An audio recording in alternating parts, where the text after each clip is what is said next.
گزشتہ روز سپہر کے وقت مقبوضہ کشمیر کے اہم ترین سیاحتی مرکز پہلگام کے ایک علاقے میں مسلح افراد نے اچانک حملہ کر کے 28 سیاحوں کو ہلاک اور متعدد کو زخمی کر دیا۔ جیسے ہی یہ حملہ ہوا، بھارتی میڈیا نے سوچی سمجھی سازش کے تحت مسلمانوں اور پاکستان پر اس کا ملبہ ڈالنے کے لیے واویلا شروع کر دیا۔ اسی طرح بھارتی خفیہ ایجنسی را سے جڑے سوشل میڈیا اکاؤنٹس نے بھی واقعے کے فوری بعد پاکستان کے خلاف زہر اگلنے کی مہم لانچ کر دی۔ یہ وہی طرز عمل ہے جو اس سے قبل بھارت نے بالا کوٹ اور دیگر کئی فالس فلیگ آپریشنز کے موقع پر اپنایا۔ یاد رہے کہ مقبوضہ کشمیر میں سیاحوں پر مبینہ حملہ اس وقت کیا گیا جب امریکی نائب صدر جے ڈی وینس اپنی بھارتی نیاد اہلیہ کے ہمراہ ہندوستان کے 4 روزہ دورے پر ہیں۔ پاکستان نے پہلگام میں سیاحوں کی ہلاکت کے واقعے پر اظہار افسوس کیا ہے۔ اہم بات یہ ہے کہ بھارت روایتی طور پر کسی غیر ملکی سربراہ کے دورے یا اہم موقع پر فالس فلیگ کا ڈرامہ رچانے میں خصوصی مہارت رکھتا ہے تاکہ مقبوضہ کشمیر میں ہونے والے مظالم سے دنیا کی توجہ ہٹائی جا سکے۔ ماضی میں سن 2000 میں امریکی صدر بل کلنٹن کے دورہ بھارت کے وقت بھارتی ایجنسیوں نے مقبوضہ کشمیر میں اننت ناگ کے چٹی سنگھ پورہ گاؤں میں 36 سکھ افراد کو گولی مار کر ہلاک کر کے اس کا الزام بھی پاکستان پر لگایا تھا، لیکن بعد میں تحقیقات سے ثابت ہوا کہ چٹی سنگھ پورہ میں سکھوں کا قتل عام بھارتی خفیہ ایجنسیوں نے خود کیا تھا۔ حالیہ پہلگام واقعہ بھی بھارت کی اسی گھناؤنی پالیسی کی عکاسی کرتا ہے۔ کلنٹن کے دورے کے موقع پر سکھوں کی قتل عام کی اس سازش کا انکشاف بھارتی آرمی جنرل کے ایس گل نے خود کچھ یوں کیا تھا۔ کشمیر میڈیا سروس کے مطابق سیاحوں کی آمد کے پیش نظر پہلگام کے علاقے میں سیکیورٹی کے سخت انتظامات کیے گئے تھے اور اضافی نفری کو تعینات کیا گیا تھا۔ ایسے میں مسلح افراد پہلگام جیسے اہم ترین مقام پر کارروائی کرنے میں کیسے کامیاب ہو گئے؟ پہلگام حملے میں استعمال ہونے والے ہتھیار، فوٹیجز، تصاویر یا دیگر ثبوت کہاں ہیں؟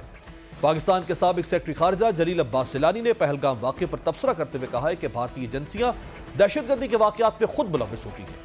بھارت پاکستان سمیت کینیڈا، امریکہ اور کئی مختلف ممالک میں ٹارگٹ کلنگ کے واقعات میں ملوث ہے۔ کلبھوشن کا بلوچستان میں دہشت گرد کارروائیوں میں ملوث ہونے کا اعتراف اس بات کا واضح ثبوت ہے۔ جلیل عباس جیلانی نے یہ بھی کہا کہ جب کوئی ایسا واقعہ ہوتا ہے تو بجائے تحقیقات کے بھارت فوراً پاکستان پر الزام ڈال دیتا ہے۔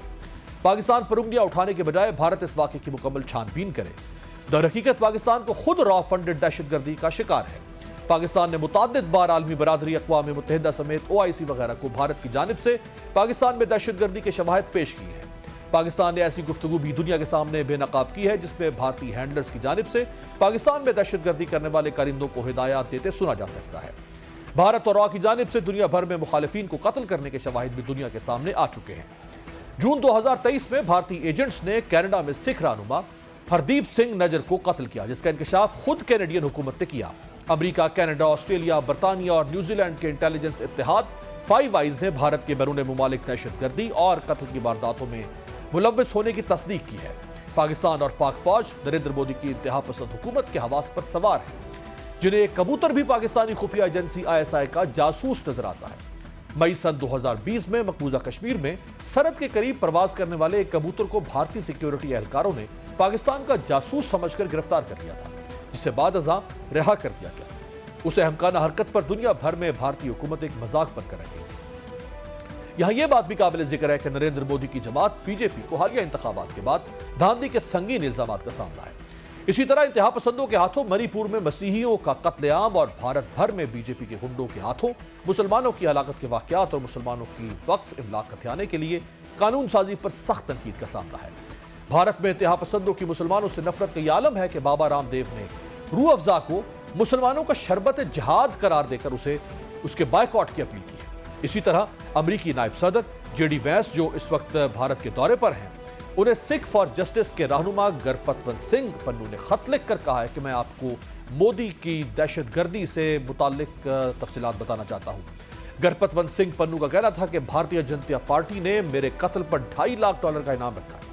یہ اعلان امریکی سرزمین پر ایک امریکی شہری کے قتل کے ارتکاب کا مجرمانہ عمل ہے۔ انہوں نے کہا کہ میرے قتل پر انعام رکھنا امریکی قومی سلامتی پر بھی براہ راست حملہ ہے۔ انہوں نے کہا کہ JD وینس اس عمل کو انڈین ریاست کی زیر سرپرستی پرتشدد بین الاقوامی جبر کے طور پر لیں۔ میں آپ سے دورہ بھارت میں اس معاملے کو اٹھانے کی درخواست کرتا ہوں۔ یہ وہ تمام حالات ہیں جن سے واضح ہوتا ہے کہ نریندر مودی کی انتہا پسند حکومت نے اصل حقائق سے امریکہ اور دنیا بھر کی توجہ کے لیے پہلگام میں سیاحوں پر حملے کا ڈرامہ رچایا ہے۔